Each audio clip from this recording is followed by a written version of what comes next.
All right, let's call this meeting to order real quick and start with the Pledge of Allegiance.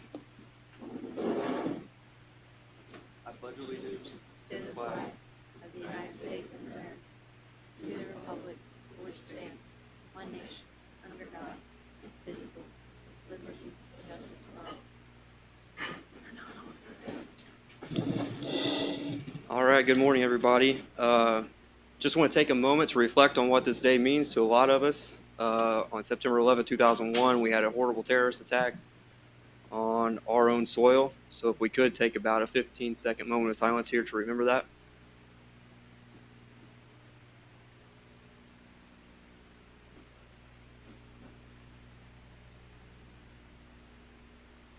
All right, thank you. Auditor's office calling of the roll, please. Councilmember Lisa Bennett. Here. Councilman Schweitzer. Here. Councilman Morris. Here.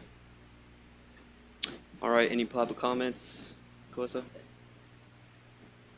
Hearing none.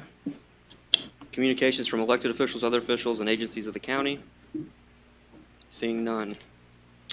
A request to council, we're going to move up Parks and Rec to the first spot real quick. So, Adam, if you'd like to come up here.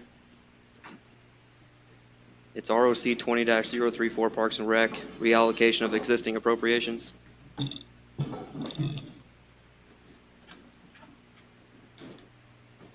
Uh-oh. It's on. Oh, green light. Okay. Thank you for taking care of me. I appreciate it. We've got the money in the account to make the out of series transfer. Wanted to come before you today. Appreciate your time. This is really just cleaning up some things in our budget. Previous administrations for a long time now just been doing things the same way over and over and over again, and just making it cleaner, more transparent. We have the ability, and I'm learning as I go, things that we can do. Talking with Cheryl and talking with Melissa and everybody, government finance is quite the beast, but you know, the ability to create these lines within our non-reverting budget to better reflect what we're doing.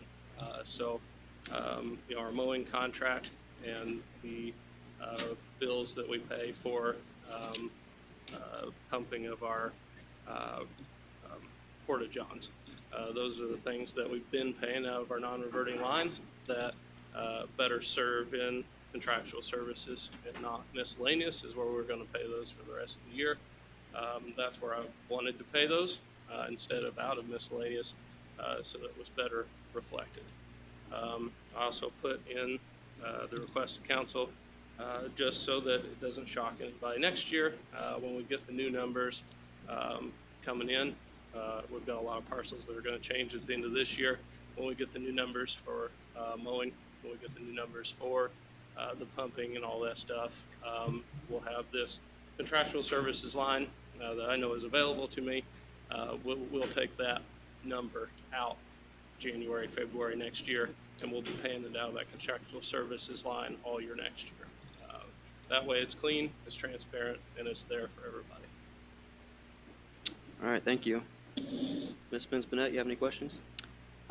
So, Adam, what you just said is that this will be paid, you've got your budget more in order compared to historical budgeting allocations, how things were done in the past. You've made some changes that will also be reflected in next year's budget to kind of basically make sure these kinds of things are coming from a better place. The changes, contractual I guess technically the changes were not yet made in next year's budget. Okay. The request for We're next year's still- budget, I'm making those changes now Right. as we go, and that's Okay. part of this request. And then changes as I can start making them Okay. as we go, as I become more educated and as we go along here. Okay. So Okay, all right, thank you. That's all. Mr. Morris, any questions? No, I would make a motion to move this along to the full council with a favorable request. Second. Motion has been made by Council President Morris, seconded by Lisa Spence-Bennett for ROC 20-034 Parks and Rec reallocation of existing appropriations for the amount of $5,120. All in favor say aye. Aye. Motion passes. Thank you, Adam. thank you. Thanks, I Adam. appreciate your time. All right, now let's go back to the top. ROC 20-030, Juvenile Justice Center, additional appropriation for equipment new. Mr. Loudermilk.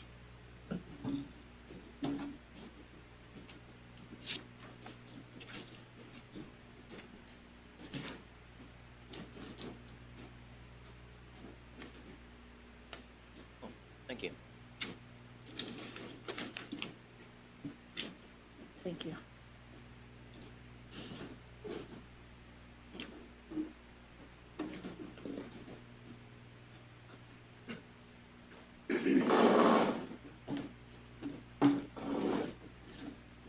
Thank you, Mr. Chairman, members of the committee, Norm Loudermilk, Executive Director of the Juvenile Justice Center. This request before you is it's a request for, well, essentially the advertised amount was $285,000, I think. 285.2, which is what we put in the advertisement for a new security system. The security system we have at the Juvenile Center is simply outdated. It doesn't do the things that we need it to do. It doesn't open the doors. I have copies of reports here from detention officers that could not open doors even as frequently as this last weekend. This one dated 9/7/20, where detainees were locked in the cells and couldn't get out. We had to actually go and physically take the key and open them. Well, that presents a risk, especially during fire situations. When you have an all open door to get the kids out, you can't get them out if they're locked in. And so we need a security upgrade. Our door locking system, the control panel that controls that is been there since 2001 when the building was built. Buttons have been replaced and we've band-aided it just simply as long as we possibly can. And so, dealing with the safety of the kids, safety of the staff, the security of the detention centers so the doors will lock properly, the card access points for people, including probation, to be able to get into those secured areas, not just only in the detention center portion, but as you see from the map, there's another building, that's attached that deals with the court system, and that this project would include replacing of the swipe cards or access cards, if you will. And then, of course, the camera systems and the storing of the data. Right now, the data that we have, the way it's based is the amount of movement. So if there are a lot of detainees, if there's a lot of activity, if there's a lot of movement, it eats up the storage and the data versus if we don't have a lot of movement. And so right now, we're only able to store just under 90 days. And so with the tort claim notices requirements in Indiana being 180 days for municipalities and government entities, we need to be able to hold those like police body camera footage for 180 days. And we don't have the ability to do that. So it presents a huge liability for the county, the detention center, that we don't hold that data for what happened. So I have been getting budgetary estimates, and they're quite confusing to look at, as you can imagine. They talk in a language that I'm not used to, technology versus a liberal art. And so, as my letter indicated to you, when I first looked at some of these proposals, if you will, I thought that the cost was going to be around $180,000. Well, I was wrong. Just simply mistaken. We still need the system. I've not added anything to it. It's the same thing as we presented to you earlier that we talked about when you came over to the center to look around.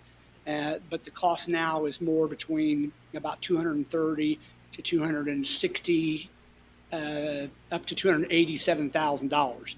And so I think that once we get the money appropriated and in the line item, and we're able to write bids and get this bidded out, I'm sure that everyone's pencil will become sharper and that those numbers will come down drastically. But right now, I'm looking at an average of about $230,000 to $250,000 for the system. In some conversation with some counsel, we've tried to come to some agreements that if the council would appropriate a certain amount, could I come up with the remainder out of the non-reverting fund from next year or out of maybe some money that the commissioners have with their budget? And I'm sure the answer is yes. So, obviously, I think we need to be at least $200,000 of an appropriation to be able to make this happen. If we do any less than that, I don't think I'm going to be able to come up with that kind of money. So I would like to see you appropriate the full amount, and then what we don't use, we'll just simply go back to the general fund. But that's obviously up to you guys. I can't give you an amount on how much it's going to cost exactly because I've not bid the project out. And, I've checked with the State Board of Accounts and tried to determine, what's required. And obviously, anything over $175,000, I think, is required to be bid. So we're going to have to write bids, advertise those bids, get specifications, and go through the entire bid process. So, it's important that we get this money appropriated as quickly as possible so that it's in that line item so that we're able to move forward with the bid process. And then the law really prohibits us from bidding something out unless we have the ability to pay for it. And in my budget, I have no way to pay for it. So we need to appropriate the money so that I can begin the bid process so I can move forward and try to get you an exact figure of how much this will cost. So you have two estimates here. One of these estimates is the same company that the new jail is using, correct? So, did I get a quote from them, you say? Did you get a quote from the company that's putting the system in the jail, the new Yes. jail? Okay. Is that one of the quotes included here? Yes, so Yes. I actually talked to three people. The first company I talked to was a company called Mulhaupt, Mulhaupt. And they do the maintenance on the system we currently have. They weren't interested in doing anything except continuing to be our maintenance person. Okay. Many times companies, because we don't have those companies in Terre Haute, so companies outside Terre Haute come here, they put the system in, then we hire local people to continue to do the work. So they didn't really quote us. So what I did was I contacted who the jail currently has, and the name of their company is Security Automated Systems. And I received a quote from them, if you will, or budgetary estimate. And then I contacted the company that is building the new jail, and they're called Accurate Controls. And I got a budgetary estimate from them. And then I found a third company. They mainly do their work in southern Indiana, Jeffersonville, Louisville, some of those places like that, in Kentucky. Same type of system, security and fire alarm type systems, card access, video surveillance, the whole 9 yards. They do the same thing. And the name of that company is called Alpha Energy Solutions. And they have a division that does security for jails and police stations and government complexes. So I've received three budgetary quotes. Okay. 130 or 231, 235, and 267. Okay. And then can you explain to us the picture you gave us, the image? I just wanted to show you how intensive the process is of getting these things taken care of. Those are the places where either cameras currently are. We have 11 exterior cameras, and I think 40 some interior. We're trying to add a little bit more because there are areas in the juvenile center that aren't covered. So we need to add some more cameras to get coverage because you want to be able to have every part of where a detainee can go to be on video, especially with juveniles. It's the requirements more stringent than it is with adults. So I just wanted to show you where those dots are. We'll show what. Ability the county holds in not having a system that's upgraded? Well, just recently, we had a situation where a person left the jail, or left the juvenile center in February, and they were brought back in May and decided that in an incident that occurred in February, they wanted to file a complaint on. So they contacted Sheriff Plasty, they filed a complaint, he contacted me, we conducted an investigation, I went back to pull the video, and just from May to February, the video was unavailable. And so then it becomes the same thing you hear every day all across YouTube is, well, if we just had body cameras, there'd be no question about what happened. Well, now there's a question. Even though I may have, reports from staff members, there's always that lingering question in the back of your minds. If we have these videos, then there's no question. Just recently, this past spring, we had a detainee injure himself. And where he injured himself was not able to be captured on video. Him injuring himself was not being able to be captured on video. And if it wasn't for the good work of our staff checking the kids every 15 minutes as required by state law, we would have not found this detainee. And this required, emergency care and an ambulance and the whole 9 yards. And so none of what he did is on video, but we've got a $6,000 hospital bill and a lot of stitches because of what happened. And we don't have any evidence of that at all, except what the officers, wrote down. So this is a huge liability, and we need to get this upgraded, just as quickly as possible. And we're doing our best to try to get the quotes and move this forward, but I can't bid it out without money in a line item, so. Ms. Spence-Bennett, any questions? Well, I appreciate your questions so far. Those are and your answers are very helpful. Mr. Loudermilk, did I also hear you say on the question of liability that y'all have had some recent experiences where you can't remotely open locked cell doors in a case where you're trying to get people out? Absolutely. As recently as September the 7th, we had an incident. Matter of fact, we took that cell, if you will, out of service. We moved the detainee that was in cell 5 and put them in another cell, and I won't let them put anyone in cell 5 because the control button will not open it.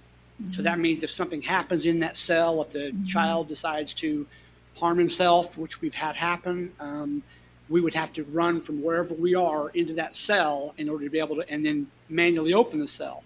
Well, what if they've jammed the door somehow or something? It just presents a big liability. And then also, if there's a fire, we have a protocol that we open all the cell doors at the same time. They all come out, go to a certain area. We escort them to the outdoor rec area. That couldn't happen because now the child is inside. So it really stops our whole emergency evacuation plan because we have to have staff members specifically open that door. Now, the good thing is right now, knock on wood, is we're not full. And so we're able to move that person to a different location to make room until we can get that. And it's not the cell door that's messed up, it's the control panel. So that's what this money would pay for. It's called a PLC. That just simply means a control panel. What we have now is a board that you have to massage the button in order to get the door open. What the county jail has, if you were to go into their control room, it's a touch screen. It just leaps and bounds more technology ahead where they touch the screen and it opens the doors, and so it's a lot better. Well, before I ask some more questions, let me just Oh, yeah. say I'm very much in support of this. I appreciate the fact that you're bringing this to us, especially with those risks and liabilities in mind. I do have some questions, some of which are about how to do it in the best possible way. So I want to understand a little bit more about some of the things you've said. That's fine. So I appreciate the fact that there's an approach that we might allocate $200,000 and sort of expect you to come up with the rest. I Sure. really would like to see us allocate as much as you need, as well as we can do that. I realize you've still got a bid and some of the costs might come down and so forth, but I guess if I was we just were to, trying to be nice. No, I know. I appreciate that. For example, what that means for me when I read that is I want to know more about where you might have to take it from your existing budget if it comes to that, because I don't want to have concerns about what you might be having to short yourself on, so to speak, to finish this up, right? So I don't know if we even need to talk about that. Maybe I should ask for some guidance from my colleagues up here, because I don't want to micromanage that too much right now because we don't know what the bid is going to come back at and that sort of thing. I just would like us to make sure that we are fully supporting this whenever we know what the cost is, to make sure that Mr. Loudermilk doesn't have to create a detriment somewhere else in his operation because of his commitment to this project. So are we comfortable that we could work that out as the bids are done and that sort of thing? Mr. Morris, would you like to comment on that? Can I respond real quick? Sure, sure. So, so I felt pretty guilty that I'd made a mistake in coming before this body and reading the quotes improperly. And I knew that we had just established a non-reverting fund. That was money that we never seen before. So we knew it was going to be about $30,000 to $40,000 a year, obviously depending on how many out-of-county detainees come. That money isn't spoken for. So we were thinking that if we could at least get $200,000 from you guys, at least, then we could probably come up with 30 to 40 on our side, and then that may be enough to get the project through.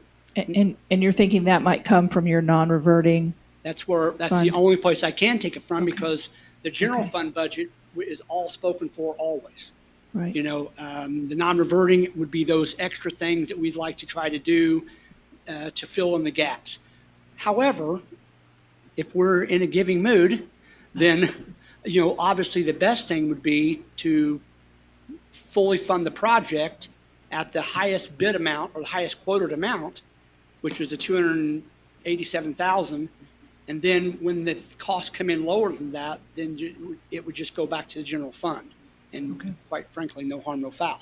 Then we would be not hurt at all, either for our regular budget or money from the non-reverting fund. Right. Okay, so having laid that out, we can talk a little bit more about that. Let me go on with some additional No, that's fine, questions. yeah. So I wondered, as I read some of the specifications here, I wondered whether we could be sure that each of these systems is meeting your requirements. And of course, I don't have a requirements document, but as you speak, I think I want to say it seems apparent that you have very clear requirements for what you want, and you'd have to present those in the bid process anyway. So you'll be satisfied that whatever system you get will meet all of the needs. You'll have a documented set of needs that each system will be called upon to address. Yes, we'll issue a request for proposal of all of our requirements for this project that will, require bid action. So, Okay. yes. Great. And will you involve IT in that, with county IT, to make sure that you Yeah, get their assistance and it works with everything that? Yes, they have to be involved, and quite frankly, we have a good working relationship. That both, we're kind of an anomaly. We use the sheriff IT for a portion of our programming, but then the county IT really runs everything else. And so, if this is something that requires, IT support, then they will absolutely work with IT. Yes. What's the typical lifespan of a system like this? I'm not sure it's 20 years, right? But do you have you had anybody speak to that yet? What the lifespan will be? I haven't. I don't know how long it lasts. I just know what we had. And then the jail, I'm not sure when they got their system. When was the new edition put on the jail? I want to say it was 18 or 19 years ago, early 2000. Yeah. So, I mean, they've had that PLC at the jail since then. Because at the jail right now, they have an old side that they open with keys. And the new side they open with the touch screen. And then when they bid out the new jail, the new one, then a different company won that bid. But the same type of system, touch screen, PLC control, things like that. So I'm not sure how long they last, what the life expectancy is. Okay. I noted that one of these companies mentioned that they would not be able to start the project until June of next year. I guess we're certainly not in control of that, but do you have hopes that you could find somebody? Will that be that certainly would be part of the discussion about how quickly they can It will be start? part of the bid process, and it will be also part of the process that will help us make a decision, because we're not going to be able to wait 6 months to do this. I mean, obviously, COVID being what it is, supplies and things like that, if we can't get it, we can't get it. I understand. But my goal is, quite frankly, my timeline is to have this approved by the council in October, strike that in November. I think that's the way that the calendar would work. And then in October, when we approve it, November, we would seek bids, have those accepted. Probably would have to encumber the money, because we won't probably have everything done by the end of the year, given the holidays. And then January 1, we would take the encumbered money and then move forward with the project. I just don't know how we could get something this big done in 60 days with all the requirements of the bids and advertising and things like that. Yeah, I had one that looked like with their highest estimate of time, it would have been closer to 6 months Yeah. to do start to finish. So, Yeah. and is there maintenance and or support? Have you estimated those? I don't know that they're included. This seems like implementation or installation. Do you know what or will you'll certainly, do you have an Well, I mean, idea of what those costs would be? I don't. What we would hope is that, if you buy a newer car, you're paying less on maintenance because it's newer. We have in our current budgeted amounts for things like safety and security, building repair and maintenance. In addition, as you well know, the county commissioner's budget, because they're charged with the maintenance of the buildings, would have money already budgeted for that type of thing. We typically care for ourselves. Previous years, from my understanding, we were able to take care of most of our needs ourselves. And with the amount of money that the council has been generous enough to give to us in the past, as long as that isn't reduced for the repair of building and maintenance or security, we should be able to take care of these things. I don't think I've seen any of the proposals, if you will, anything about a long-term maintenance contract that's required or ongoing. It seems like once they get it in, it's done unless you have a problem with it. And there's warranties, where they come back and they tweak it and you get tech support, for a number of years. One of the people had a security agreement, all right, not a security agreement, like a systems agreement where they agreed to,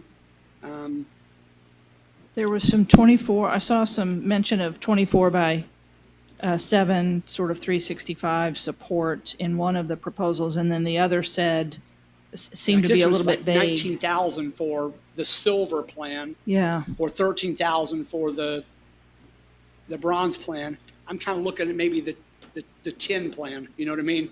So well, I think everything's negotiable. We just need to look at it. And that was the Right. company that's building the new jail. So maybe since they're going to be entering an agreement with the with the county, for the new jail, maybe they would help us out a little bit while they're here. okay. Only a couple more questions, I No, that's think. So there's no staff implications in managing this system, right? It's not going to take more staff to Oh. manage it, or, So we are sort of, and I don't want to open this can of worms. We're sort of like dispatch. We have positions and a minimum staffing, and those minimum staffing positions are the control room, which operates every door, answers the phone, operates the PLC, the slide cards, all that stuff. That's one position. And then we have the position in the school, 2 positions for court, intake, and the rest. And so, the control position is where this mostly will be, and there's already a person there. So it's no Okay. increase in staffing, okay. additional employee at all.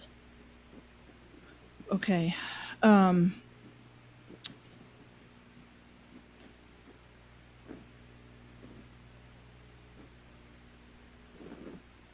I think that's all I have. Council Thank President you. Morris. I got a clarification on the resolution that we passed the other day. So fees that we get from other counties is going, all that money's going into to that fund now? I'm kind of missing about every second word. Okay, the fees, the resolution that we passed the other day. Yes, So the fees from Clay County or Sullivan County Sure. or Vermilion County or whatever that we receive for those detainees yes, are all going in the non-reverting fund now? yes. And that's, 100%. yeah, so that started July 1st. The commissioners passed that ordinance and it started July 1st, I think. And so anytime that we invoice for the holding of an out-of-county detainee, the auditor's office places that into that non-reverting fund. And that is $110 per day?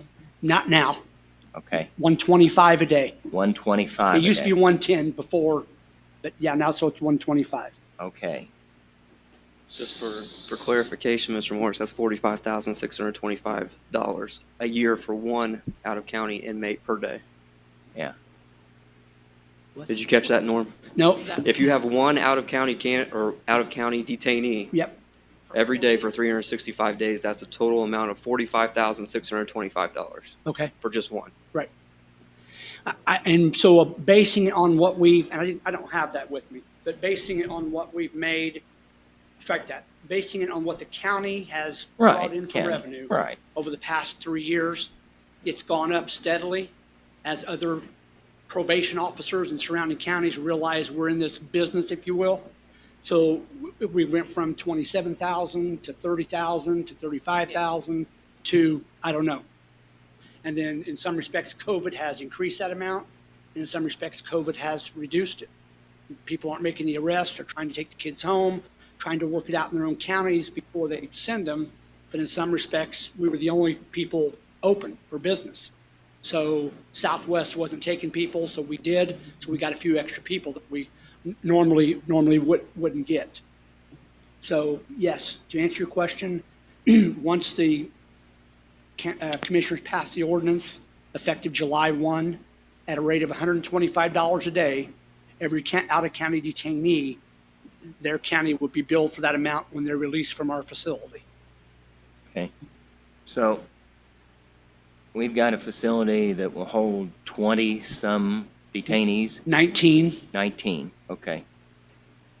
And at any one time, we've usually got 3 out-of-county people. I mean, 2 to 3. 2 to 3. There was a time this spring, we had 4, 5. Okay. And then there's a time now where we have none. So it's just ebb and flow. Okay, sure. It's not a constant. Yeah. It's not a constant. Yeah. Okay. And that's what's difficult about, like, when she talked about having to appropriate the money all for the project or maybe using some of mine. Right. Well, I mean, if, Yeah, we've got some moving parts here. That's what I'm Yeah. trying Yeah. to come down on. Yeah. We've got some moving parts. This just changed. Yeah. And this will be revenue that was in county general that won't be there now. correct. So you at the juvenile center are going to become somewhat more, I mean, it's money you were getting one way or the other. This is the way we looked at it, right? Yeah, it allows us to be able to, Might not have been a dollar for dollar transfer. yeah. Because we so funded the juvenile center what your needs were, period, right?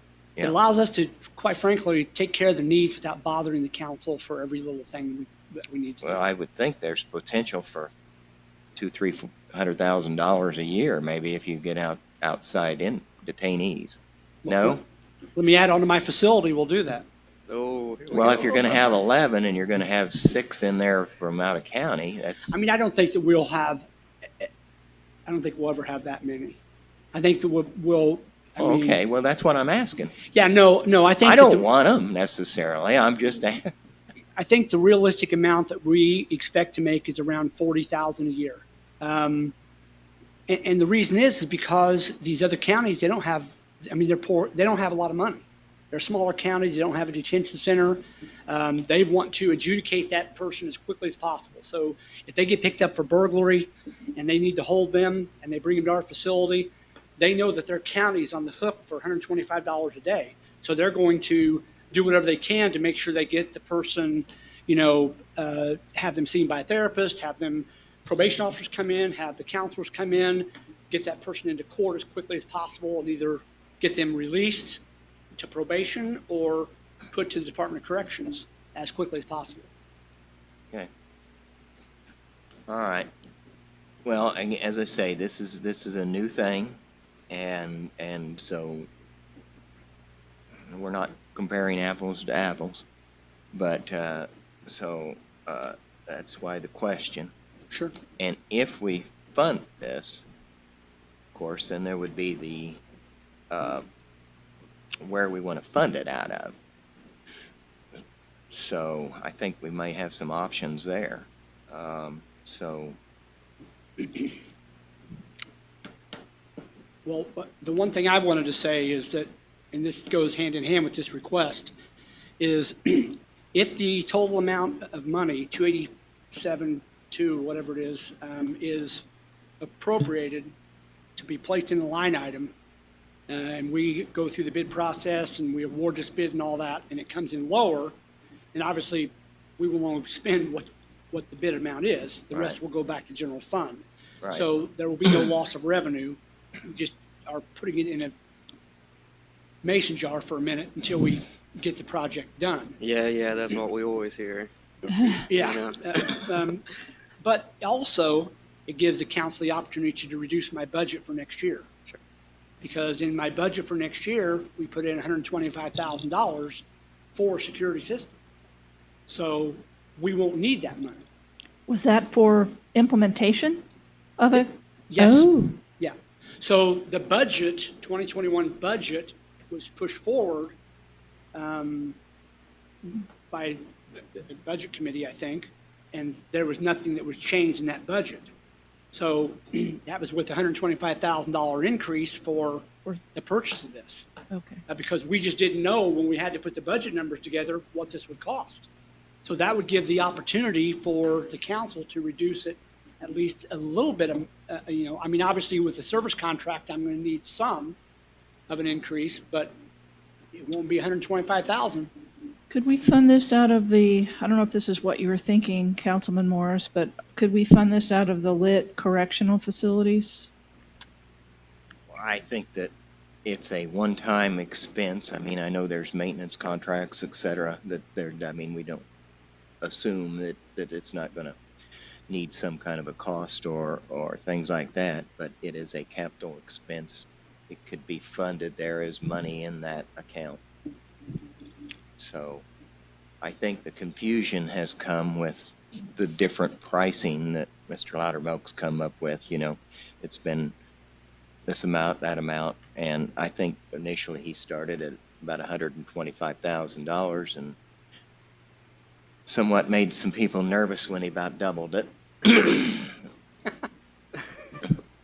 that's on me. Well, it just, well, hold it. What just happened here? And that's why we decided to back out, kind of, circle our horses a little bit and decide what we wanted to do, and then get a better idea of how much we're talking. And I think we're talking more 250 for the total project. I would make this comment. In a jail, there's increased expense with sanitation and deterioration of equipment at the jail right now. The increased sanitation, the ammonia, basically Oh, chlorine. sure, right. I mean, chlorine for sanitation, causing some maintenance problems. Norm may be running into the same problem there. I don't know. I want to make a comment real quick, and then we'll open this up for a motion, whatever you guys want to do. I think for years, our jail and our juvenile center has been so susceptible to lawsuits or open to things that we should have taken care of a long time ago, unfortunately. And finally, we have Norm here telling us that this is something we need to take care of, and this is a capital project that we can probably just pay for, depending on what you guys want to do. Norm, your official ask for today is just $200,000, correct? The advertising was So we have the opportunity today to do the $200,000, or can we amend that in any way to give him his full ask? Or is that appropriate? Or what would you guys like to do? the advertised amount was 287. My letter Let- says 200, but Let me ask a procedural question to try to get to an answer maybe on what you just asked. if we just appropriate 200 with the understanding that there might be, if needed, some funding that you have in the non-reverting account that might take care of a little bit more, that would give you enough to go ahead and do the RFP. Absolutely. Okay. And then we could say, here's my question. Let's say it comes back and it's closer, because one of the things I wanted to say is I see a little bit in one of these bids about, and this is just what they're going to have to say for right now. If we find something that you need to replace, we'll let you know during the course of the, so there might be a little bit, right? And they have to say that, right? Yes. But so if it came back and it was much more, let's say it was 280, 290, which is beyond 200 and beyond what we think we're going to have in your non-reverting, my procedural question is, what would we do then? We would just find the money, assuming that it's valid. We can all see that it's a valid cost. You let us know that it's looking like more as soon as you know that. We would just find a place to allocate that additional necessary funding up to the point that it makes sense to do so, right? I will Is just that- say that I think it would be the specific duty of the commissioner to come up with that money, commissioners. Because they're the executive of the county and that responsibility falls on them. The competing idea for me would be if we allocate an amount that we think should be the amount, and then, sorry, Mr. Loudon, he has to work within that amount, right? I don't know if that's a barrier that has any meaning at all in this whole thing. So I'm open to the 200. I'm open to increasing it to something that's more in the order of being in the middle of some of these estimates, and I'm open to allocating it what was advertised. I like the idea of considering taking it out of the correctional facilities funding. I think. I think the money's there. So, and as I say, it's a capital expenditure. It's not a reoccurrent for next year. So it's pretty definable. So you're thinking they're in county general, or they're in like one of the lit? Correctional rehabilitation. So I let's think get that's to, what it's there for. Let's get to an amount of money here. Are we going to do the $200,000 he's requested? Or would I'd you make guys? a motion to approve $231,000. Isn't that one of the bids? 231,000. That's the lowest bid you have, How much? or the lowest 231? Oh, that's, yeah. Second, from the correctional facilities. Rehabilitation facilities. Second. All right, we have a motion on the floor for ROC 20-030 Juvenile Justice Center additional appropriation for new equipment for the amount of $231,000. Do we want to do a roll call vote or all in favor? It's up to you guys if you want to explain your answer or explain your A or nay. I'm okay with just. All in favor, say aye. Aye. Passes. On to full council. Favorable. Thank you very much. Can I make a clarification? Sure. So now you want this added, or you want this advertised out of lit correctional rehab facilities for the 231 for the October meeting? Yes. Yes. Okay. And so as a committee and not the council as a whole, you can make that decision? Yes. Okay. What if we're wrong about that, Cheryl? What happens then? Would Well, I we mean, just I change it? guess- Would we I guess just our change it in the recommendation council could meeting? be, It's just we a recommend to the recommendation. full council to take it from. So it will only be advertised out of that one? That makes sense. But the council could It amend does, it. just sometimes I wonder that these come as a first reading to you and they're read to be taken out of a certain fund. And Sure. as a committee, 3 members are making that choice. Could the I council, sometimes have a concern as to, well, I know but it's a recommendation, but if we propose it that way, could the full council change it back to, no, not because I've oh, already because that's how it's advertised. advertised.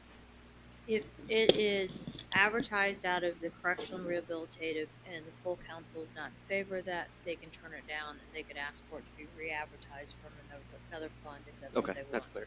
That's good. Yeah, that's a good answer. And then Okay. go through another committee meeting. Thank you for explaining. You didn't Well, necessarily have to understand go that through this another was in the annual committee. budget, so Well, most I of mean, I them think do. we're That's trying to why move I'm it asking. ahead.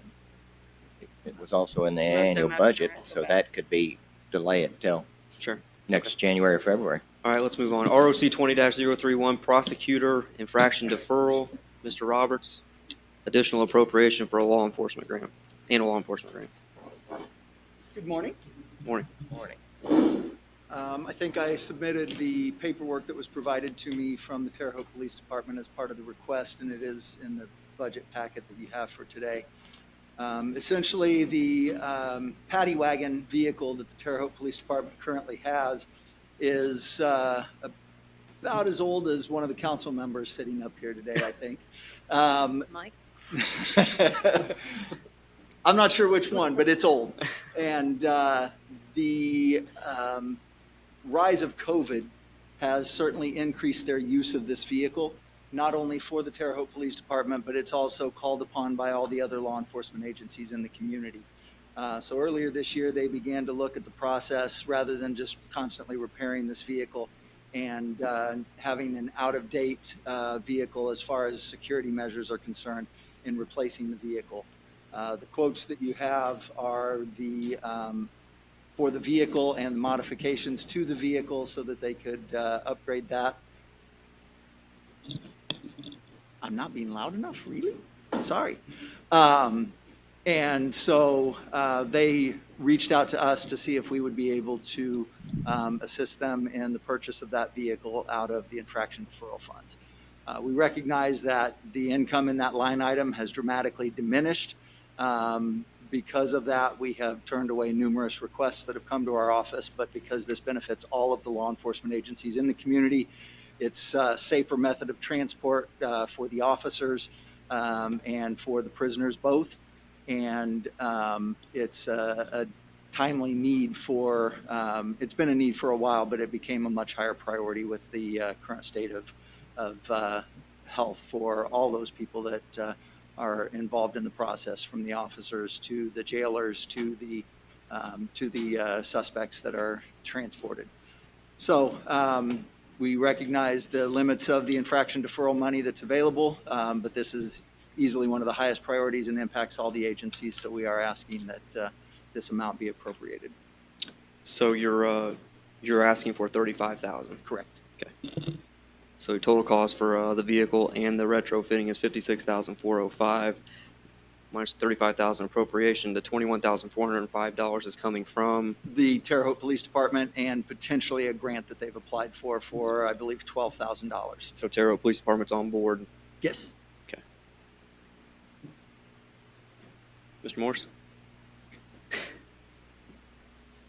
Something just dawned on me.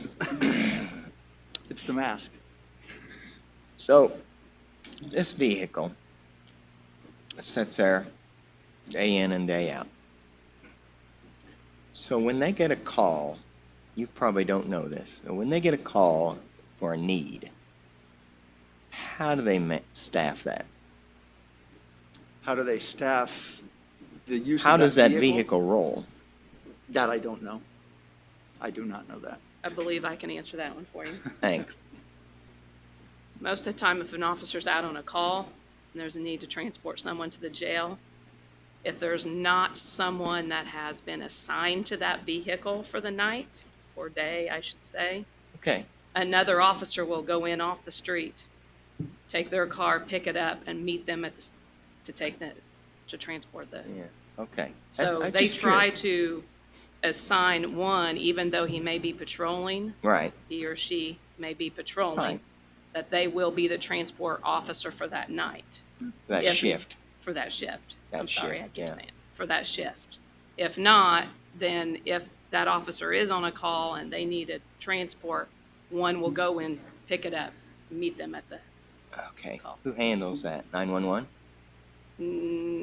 well, with the Terre Haute Police Department, it's handled within Terre Haute Police Department. Dispatch will say is, do we have a transport van? If another agency is calling, they'll ask them and that officer will take it to, they'll work it out. Yeah. Okay. They work through it and make it happen. Yeah. Okay. I'm just curious. I see it sitting there and I'm thinking, Well, there's not somebody sitting in the seat all the time. Right. Which would seem a little, You would be surprised it is used quite often.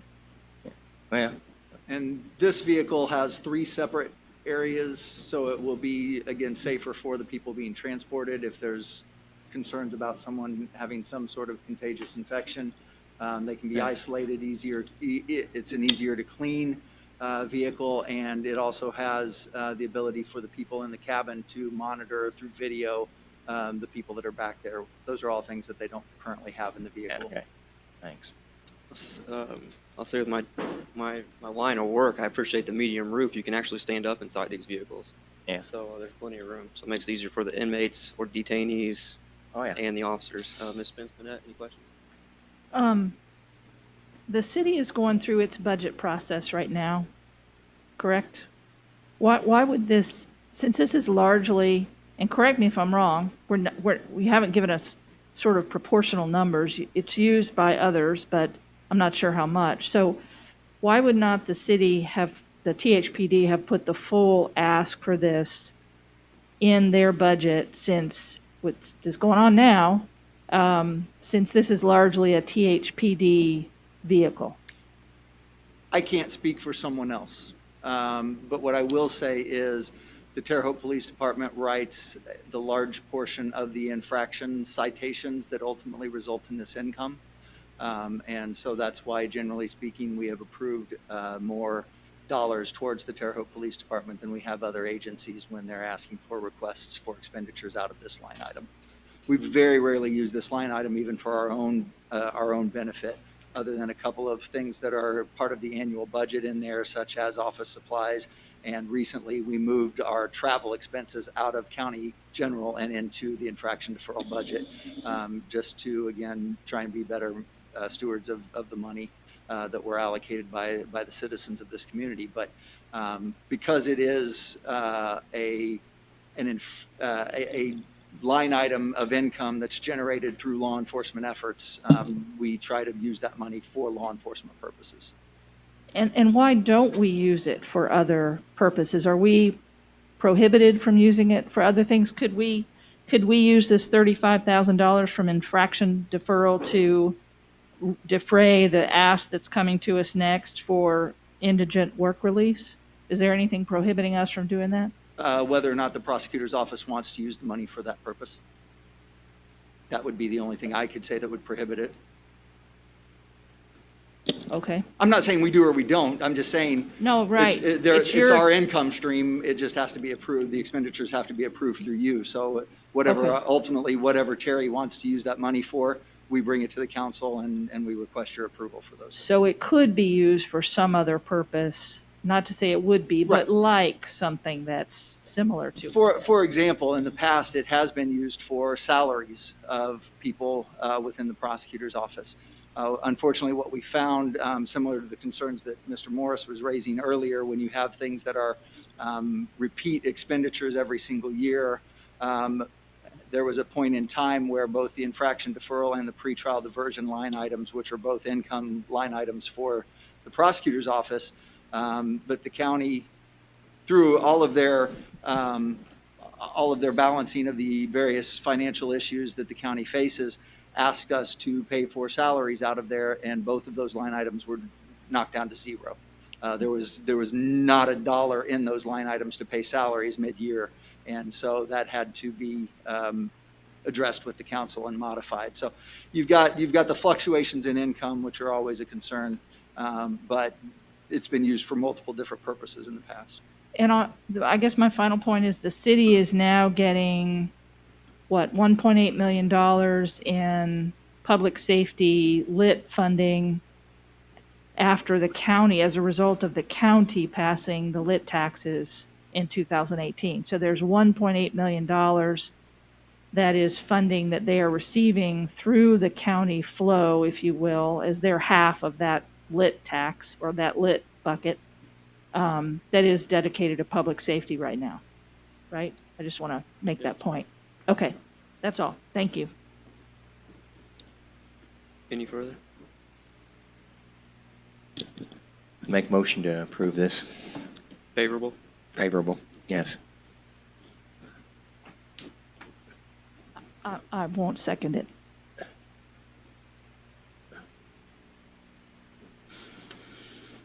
The chairman can second, right? Yeah. I'll second. Let's do a roll call vote on this one.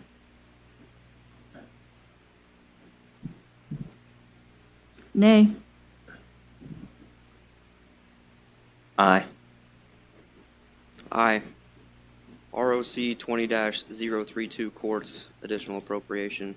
No, I'm sorry, I'm looking at the wrong one. Prosecutor. ROC 20-031 prosecutor infraction deferral, an additional appropriation for $35,000. Moves on to full council. Favorable by a 2-to-1 vote. Thank you very much. Yep.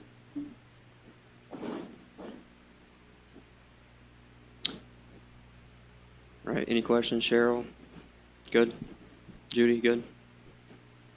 ROC 20-032 courts, additional appropriation, supplement to work release, indigent.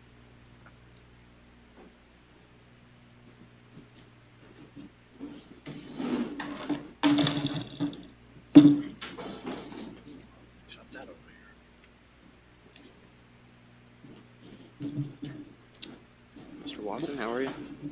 Good morning. I'm Bill Watson, Director of Court Services, and I'm appearing for Judge Mulliken this morning, who's in court today, with June Jackson. All right, please explain what's going on. Okay, the request today was additional appropriation request by the judges. Currently, the county funds $75,000 a year in their budget for indigent use. That money has been utilized to bring people into work release and home detention who meet the criteria for release but lack funds to enter into those types of programs. Their family doesn't have the support system, or they do not have it. So as opposed to those people being sent to prison or just staying in jail, those people are identified, screened, and then brought over into our programs. That's money used to pay for that. Unfortunately, this year, just like with everyone, when COVID hit, we had 62 people lose their jobs within a 2.5-day period. So all of those people immediately became unable to pay for electronic monitoring or work release at that time. So it took a big hit on that indigency fund budget. I discussed it with some of the council members. I talked about it with the judges, the prosecutor's office, and others, the sheriff. And everyone felt that there was no way they could absorb those people back into the jail with the jail's current situation, and the indigent fund money should be used in that emergency situation to help with that, knowing it was going to be a huge hit. So not knowing what we can expect going into the next year, that's why the judges asked for the additional $75,000, because that burnt through that pretty much effectively. I think, June, there's $5,000 in that fund now for the rest of the year. Thus, the request to increase it from $75,000 to $150,000. During that time period, I do know that for the home detention population from April through just July, we served 41 of those people. There was approximately, at that time, there was about 180 to 200 on home detention. The cost to the county at the $15 a day for that time period was $36,075. Had those people gone into jail, based on the $35 a day the county would have paid to probably send them out because of the population, the sheriff just said he couldn't hold them, it would have cost the county approximately $84,000. So by doing what we did, we saved about $48,000 by using the indigent fund money. That was for the home detention population. When you look at the work release, it was kind of the same way. We served 17 of those people during that same time period of April 1 through July 31st. At $13 a day, it cost the county $11,479 out of that indigent fund. Had we sent them away, it would have been about $30,905 based on their number of days again. So we saved $19,426 there. So as you can see, using the indigent fund money was a pretty good trade-off for the county at that point in that situation. So that's why we're trying to justify asking for the additional dollars to make sure that the council knows where that money actually went during that time period. It's crazy to realize how much money we spend on housing inmates out of county. And I'm glad you brought that to us to explain that to us. Council President Morris, any questions? No, I was aware of this a month ago and 2 months ago and 3 months ago, and no end in sight necessarily. Judges came on board with it and decided that it was what they wanted to do. I think that Mr. Watson stated the facts of the matter. So that's where I stand on it. I mean, it just dollars and cents wise, it makes sense, and these people, it's not their fault. Ms. Spence Manette? This is not refundable by or reimbursable through the CARES Act, is it? Is it because that's a decision, I'm imagining if it's not, it might be because it's a decision we've made to do this when we didn't have to? Is there any chance that CARES Act could cover this eventually? It would be a question for the Indiana Finance Authority that could be raised, so Okay. we can question it. That's my only question. Thank you. Sure. Well, Cheryl, if you could ask that question before we decide to vote on it in the full council. Yep. That way we don't make a mistake. Okay, open for a motion. I would make a motion to approve this request for additional appropriation to the Supplemental Work Release Indigent Fund. 75,000, what you're asking for here? Additional, yes. Additional, yes. Mhm. Second. Okay, motion made by Council President Morris, a second by Lisa Spence Manette for ROC 20-032 courts additional appropriation for the amount of $75,000 for supplement to work release in indigent. All in favor, say aye. Aye. Aye. Passes on to full council favorable. Thank you. Hey, thanks for spelling that out to us, Bill. You're welcome. I mean, the big concern was when we closed work release and had to move them out, there was no way the sheriff could take the Oh, yeah, I 65 agree. people that we had just sitting in work release when they had to go somewhere. He just couldn't. And he and I talked about that at great length when we knew we were going to have to do something. And I said, this is the best way, Sheriff. And he said, we'll make sure everyone knows I'm in support of that. And he kind of chuckled. He said, because I don't have the room. And we said, no, we know that. Someday there's a silver lining and a light at the end of the tunnel for some of the things you've presented to us that we're talking about funding. Someday this hopefully will drastically go down and we won't have to worry about this anymore. We can hope. Hopefully, yes. All right. Thank you for your time. Thank you. Thank you. All right, ROC 20-033, coroner, additional appropriation for transportation, corpse and autopsy fees. I see no representation here, so I will read the letter that Susan had sent us. Mr. Bramble, please place this request before the Vigo County Council for attention at their meeting at September 8th, 2020. I'm requesting that an amount of $15,000 be appropriated from the county general fund and be put into account number 1,000.32850 transportation. I know this is an unusual request with 4 months remaining in 2020, but as of August 19, 2020, we have a balance of $17,500 remaining. I'm also requesting that $20,000 be put in account number 1,000.37000 autopsy. As of August 25th, 2020, we have a remaining balance of $33,550. Thank you for your assistance in this matter. Sincerely, Donna Wager. Now since nobody showed up to speak to us about this.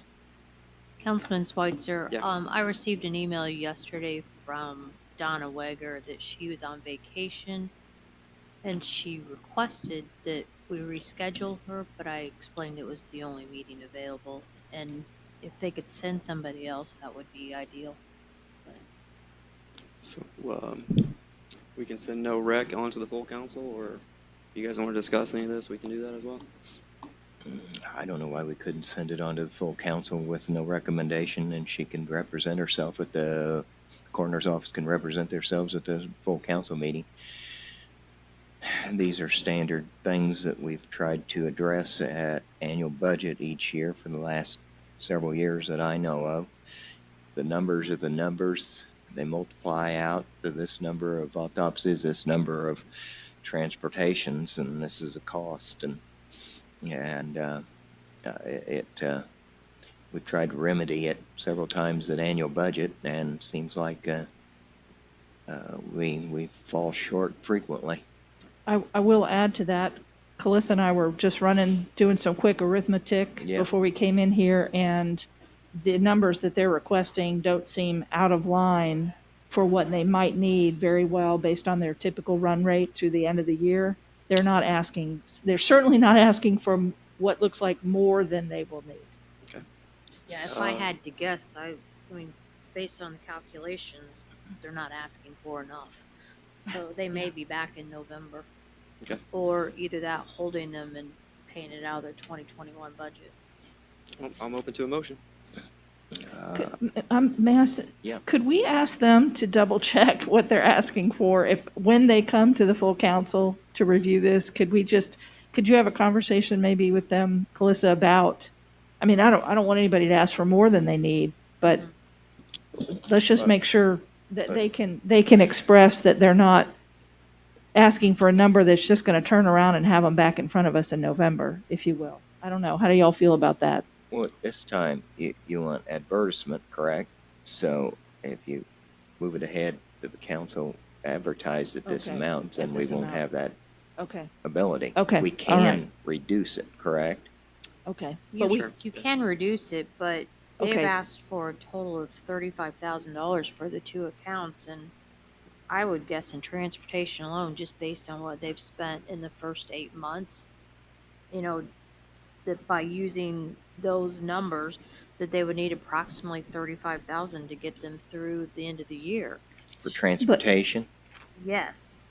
but your point is procedurally, and unless we raise it today, we can't raise it at the council meeting, even if they Correct. come back. Okay, sorry, my bad. Thank you. Because it'll be advertised. No, yeah. So thanks. Thanks for that correction.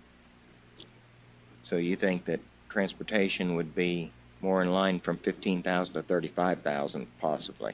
Yes. I mean, if you look at that they've spent through August 31st, they've spent just shy of 110,000. So based on that, you would need about almost 55,000 to get you through the year, and they have a 20,350 balance. So, I mean, I realize that they don't happen in their runs, and they don't happen in even numbers, but or exact same amount And every month, what every does week, the but figure wind up for autopsies? close to 52 Holy. if you use the same That's logic. what I was thinking. That sounded low. I don't know. If you use the same figures.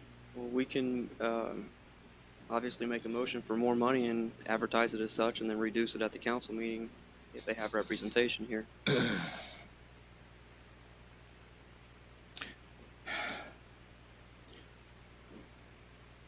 52,000, 30,000, $82,000, and we didn't get it at the annual budget last year. I thought we raised it last year. We've raised it for the last couple of years, and that's part of the problem. Is I believe that there's Carryover? yes, they're paying for a lot of the prior year's expenses in current year, and then that causes a shortfall at the end of the current year. So a lot of times you're trying to play catch up. So conceivably, if we allocated this for this year, that maybe if we budgeted this, what they requested for next year, we might not have to have an additional appropriation at the end of the year of 2021? Conceivably. I mean, it's a moving target. I mean, I understand. It's not a moving target. It's a target that's gone up consistently every year.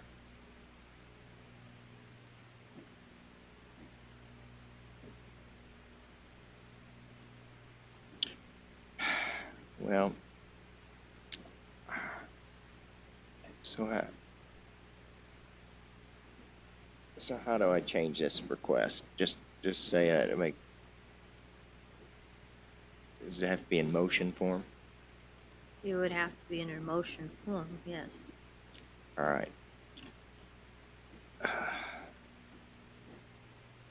Well, you guys pay the bill when it comes, right, at the auditor's office?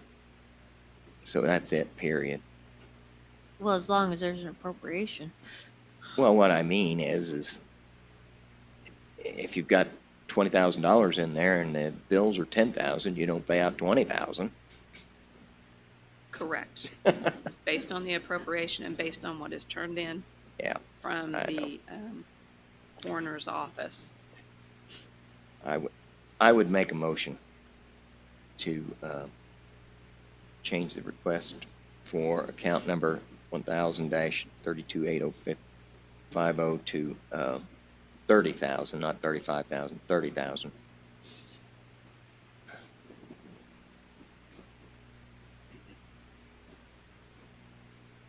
How about the second line? Or the second account number? You wanna want raise two that up? motions or one?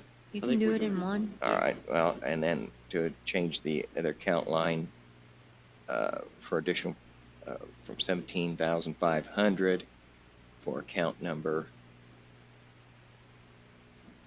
1000-3700 from 17,500 to $50,000. Hold on. They were asking for $20,000, so Oh. you're raising it Oh, from oh, 20,000 hold to it. 50,000. Yeah, Correct. right, sorry. Okay. We have motion- remaining 17,500, I'm sorry.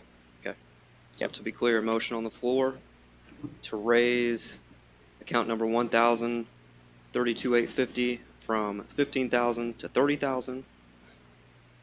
And account number 1,000.37,000 from 20,000 to 50,000. Is there a second? Second.